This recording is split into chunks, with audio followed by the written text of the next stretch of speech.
ikke sprøjte vand op på. Det var køligt.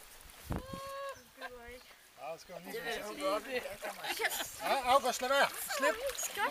Nej, det skal ikke noget som helst nu. Skal hun lige vende sig til det her, jeg tror. Nej, se. Kan du sparke med benene? Det kan vi jo ikke se. Men det kunne godt være, at August og Elias skulle prøve at tage hende til. Ja, fordi hun ville prøve at kravle op. Ja, nu smiler hun altså. Ja, hun er dygtig. Hvor er det dygtig. Nej. Hvor er du dygtig. Og træk benene op.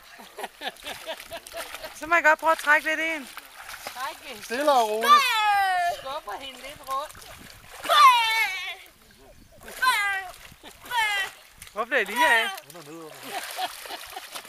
Du ser mig. Ikke røg vand op på hende, så hun. Nej, hvor er du dygtig. Ikke sprøjt, August, stop så. Så kommer vand på, så synker den. Hun griner af det. Ja, men du skal ikke sprøjte vand, når det bliver sagt. Ikke så voldsomt. Så kan du sprøjte lidt væk fra hende. Hun skal lære det jo først. Nej. Vend hende lige herover, Elias. Vend hende lige den her vej, August. Prøv at vende op, når hun smiler over hele femme. Hey.